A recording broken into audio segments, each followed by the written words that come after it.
सुनिए, रस के अस्थाई भाव में 9 पाठ, रस का अस्थाई भाव में भाग कितने 9। पहला श्रृंगार रस, श्रृंगार रस में आया पहला संयोग और संयोग के बाद आया वियोग। संयोग श्रृंगार कहेंगे जब कोई व्यक्ति के मौका मिला, जब कोई व्यक्ति के मौका मिला कि हमें आज संवरने चाहिए और वो संवरा, उसको कोई न कोई व्यक्ति क्या किया, संयोग से देख लिया, तो उसको बोलेगा संयोग श्रृंगार। लेकिन संवरा और कोई देखे वाला ही नहीं है, तब उसको कौन श्रृंगार बोलेगा, वियोग श्रृंगार। कौन श्रृंगार, वियोग श्रृंगार। जैसे शादी विवाह में जितना भी क्रीम पाउडर लगाने वाला है और पर्स टांगे वाला है, वो सब क्या है, संयोग है, सब वियोग है। एक को आदमी देखता है, नहीं देखता है, देखे किसको आता है, संयोग श्रृंगार। वहां पे कौन माना जाएगा, दुल्हा और दुल्हा। ओकरा संयोग होता है, पूरा गांव वाला पूरा जवार वाला देखे आता है। हमरा तोरा देखे कौन जीते, तहां में तू कितना पाउडर लगाएगा, कितना क्रीम लगाएगा, कोई फायदा है, फायदा। तो उसको कौन श्रृंगार बोलेगा, वियोग श्रृंगार। की तरह देखला के बाद थोड़ा सा भी भाव नहीं आता है, थोड़ा सा भी खुशी नहीं होता है, फालतू में सज गया, उसको बोलेगा वियोग। और जब फालतू में नहीं सजा है, जैसे मौका मिला और सजा, उसको बोलेंगे संयोग। कहता है ना, संयोग से आज आ भी गया, संयोग से देख भी लेला। गुण रस, श्रृंगार रस का पहला संयोग रस और वियोग समझ ही गए। संयोग वियोग में कोई दिक्कत तो कोई पूछेगा श्रृंगार रस का मतलब छुटे रति, और श्रृंगार का मतलब जान ही रहे हैं, जो हम लोग सजते सवरते हैं उसके लिए रस बना है, और रस का नाम है श्रृंगार। दूसरा आया हास रस, जेकरा देखे से ही हंसी पड़े लगे, जिसको देखने से ही हंसी छूटने लगे, उसको बोलेंगे हास रस। कौन रस, कौन रस। जे वस्तु को देखो, जे कहानी पढ़ो और पढ़ते ही आपका मन गदगद होने लगे, वो रस जे कहलाएगा, कौन रस कहलाएगा, हंसी। कौन रस, हंसी। तीसरा है करुण रस। करुण रस में कोई आदमी शोक मनाता है, कोई आदमी मर गया, तो आप हंसी मनाइएगा, क्या मनाइएगा, शोक। क्या मनाइएगा, शोक। करुण रस का मतलब क्या छुट्टी, शोक। याद हुआ। श्रृंगार रस, श्रृंगार। हास रस, हंसी। करुण रस, शोक। जैसे अगर मान लिया जाए करुण हम बोले, पूरा कड़वा कड़वा शब्द बोलेंगे, तो आप लोग सब शोक में सर्वों में चलिएगा, नहीं चलिएगा, तो उसको कौन रस बोलेंगे, करुण रस। अब आता है तीसरा चौथा वीर रस।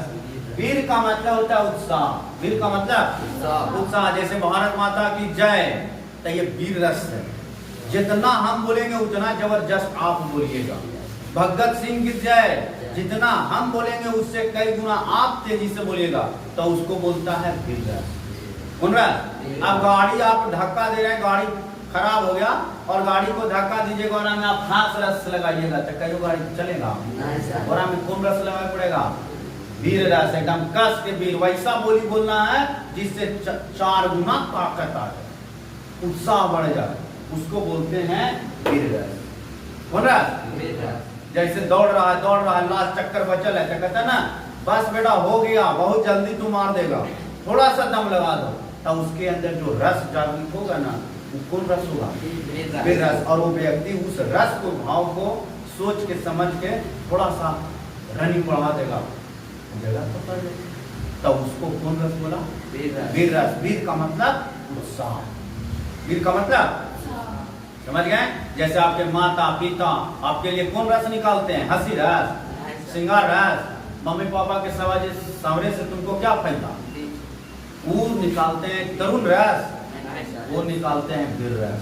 मेरा बेटा वीर है, सब कुछ समझ लेगा, जो जितना है सबको खड़ा करके उड़ा देगा, तो ये कौन रस है, वीर रस। अब तुम्हारा तुमको देख करके तो पापा मम्मी करुण रस मनाने लगेंगे, मतलब शोक में नहीं, हमारा बेटा आया और शोक में आ जाए, तो आपका मन वीरता रहेगा, आपका मन हो जाएगा क्या, शोक में, करुण रस वहां जाएगा। तो समझ गए वीर रस का मतलब उत्साह, वीर रस का मतलब उत्साह। अब आया 5वां रौद्र रस। रौद्र रूप देखा है ना, भगवान का रौद्र रूप, जैसे देखें शंकर भगवान रौद्र रूप में आ जाएंगे तो पूरा तबाही कर देंगे। क्रोधी, क्रोध जिसको बोलते हैं, रौद्र का मतलब क्रोध। और क्रोध कब होता है? जब आप लोग होमवर्क नहीं बनाए और हमको मन कर दिया कि आज इस सबके पढ़े लिखे के नहीं है, मार तमेचा गाल फुला देंगे। तो कौन रहा? क्रोध रहा। कौन रहा? तो कोई पूछ देगा कि बताइए रौद्र रस का अर्थ क्या होता है? क्रोध। रौद्र रस का मतलब, जैसे घर में अगर आप कोई काम नहीं किए और आपको आदमी देख लिया कि काम नहीं किया, दिन भर बैठल था, तो आपके गार्जियन क्या हो जाएंगे? क्रोधी। और क्रोधित हो जाएंगे, डंडा छोलनी पहना जेब मिलेगा, घर के सोटिया देंगे, तो कौन रस माना जाएगा? कौन रस? जैसे अब आप पढ़िएगा, सुनो, भगत सिंह की कहानी पढ़ो, चंद्रशेखर आजाद के पढ़िएगा, तो उसमें वीर आवेगा कि क्रोध आवेगा? क्रोध आवेगा कि भगत सिंह बताओ इतना किए थे और इतना जल्दी उनको ऐसा ऐसा मौत दिया गया। तो ये आपको पढ़ के कहानी क्या आएगा? क्रोध। क्रोध का मतलब क्या? तो रौद्र। अब आता है भयानक। कौन रस?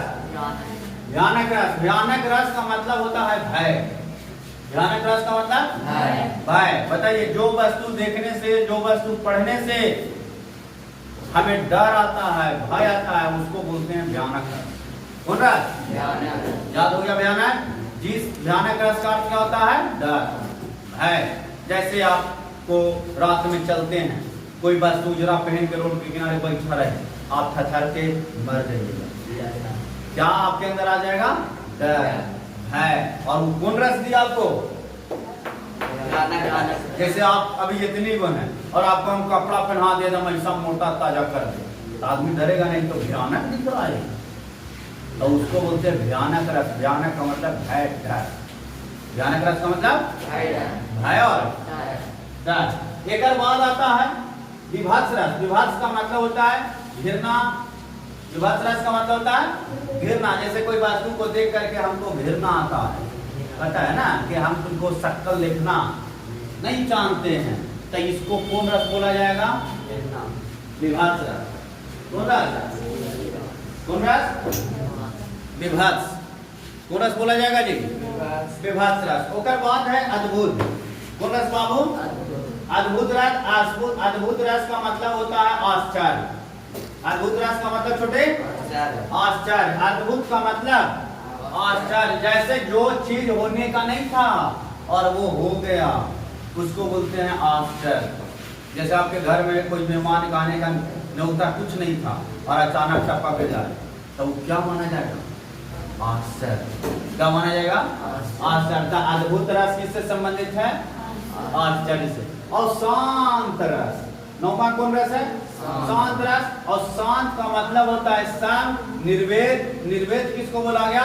जो जंगल में एकांत जगह पर चल गया। कहाँ? जंगल में एकदम एकांत जगह। कौन जगह? एकांत। उसको बोला गया कौन छोटे? सामरस। कौन रस? सामरस यानी कि शांत रस। समझ गए? तो रस के कितने भाव? रस के कितने? 9। पहला श्रृंगार, दूसरा हास, तीसरा करुण, चौथा वीर, पांचवा रौद्र, छठा विभत्स, है ना, सातवां वीर, आठवां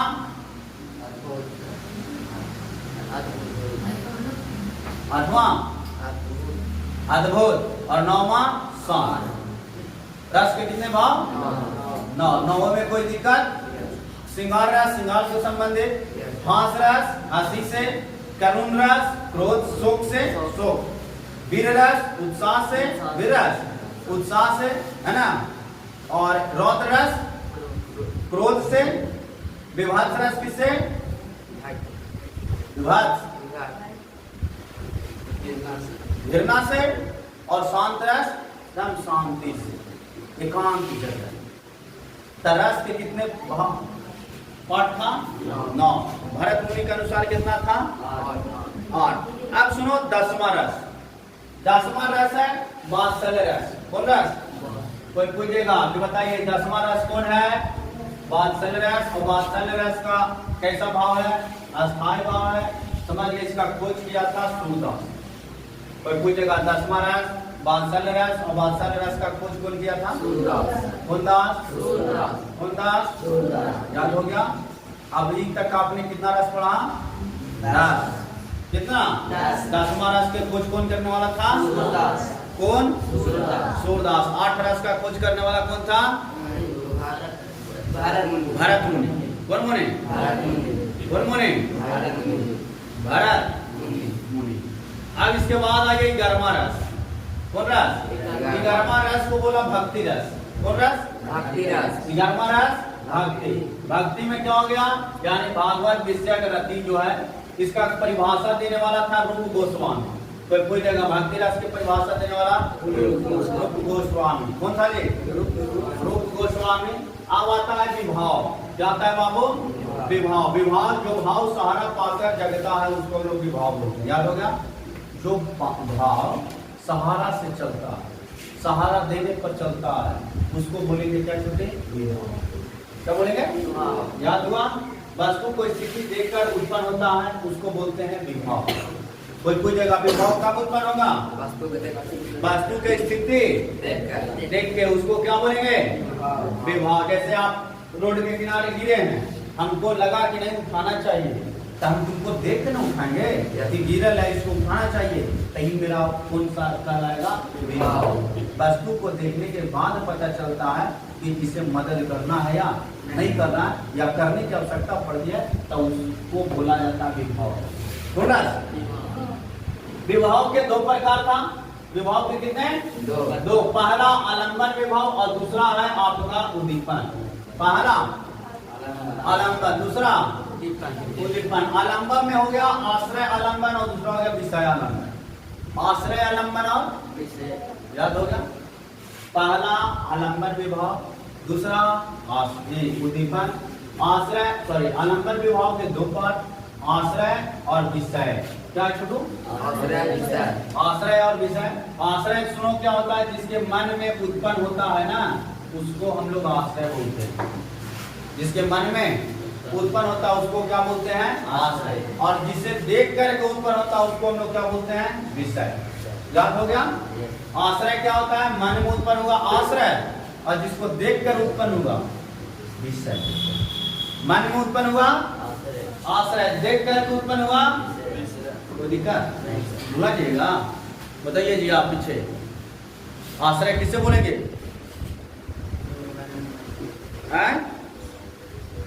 जो मन में उत्पन्न हुआ आश्रय, और जिसे देख कर उत्पन्न हुआ क्या बोलेंगे? विषय। अब सुनो उद्दीपन। उद्दीपन में भावों को तीव्र करने वाला तत्व माना गया है। जैसे चांदनी, रात, वर्षा, सुनसान जगह, अंधेरी रात, एकांत, सरसराहट, उल्लू की आवाज, ये सब व्यक्ति को जानता है, मन को शांत कर देगा या तीव्र कर देगा। रात में उल्लू की आवाज आपको करेगा और एकांत में आप जा रहे हैं, क्या आपका मन?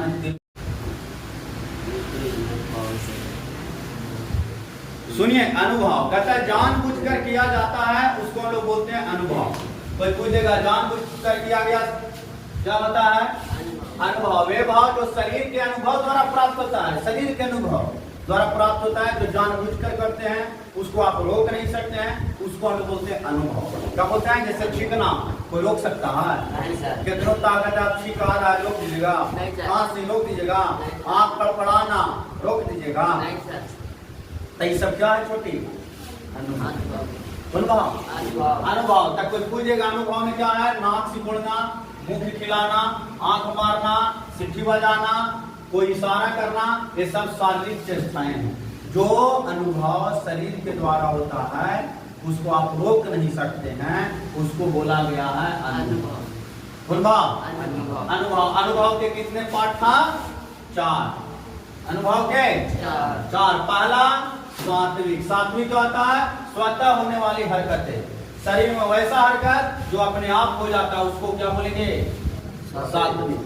स्वतः होने वाली भाव सात्विक। जैसे शरीर अपने आप से क्या निकाल सकता है? आंसू, कंपन, प्रलय, रोमांच, प्रणय, अस्थान, स्वेद, स्वरभंग, नौवा है जिह्वा। क्या है? तब कोई पूछेगा सात्विक कितने हैं? 9। सात्विक भाव कितने? 9। पहला आंसू, कंपन, प्रलय, रोमांच, बैरनर, स्तंभ, स्वेद, स्वरभंग और नौवा क्या आया? जिह्व। पहले कितना था सात्विक? 8। नौवा क्या बन गया? जिह्व। तो सात्विक क्या होता है बाबू?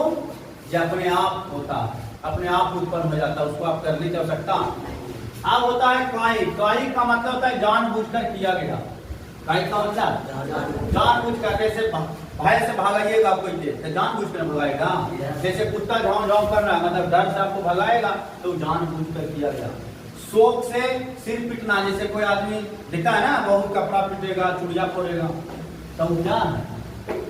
जानबूझकर किया गया जो कार्य होता है उसको बोला गया कायिक भाव।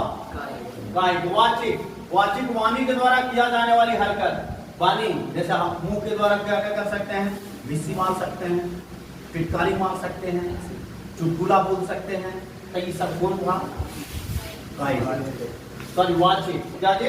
वाचिक। आहार्य कहता वेशभूषा के द्वारा, वेशभूषा के द्वारा किया गया कार्य जो है ना उसको बोलेंगे हम लोग आहार्य।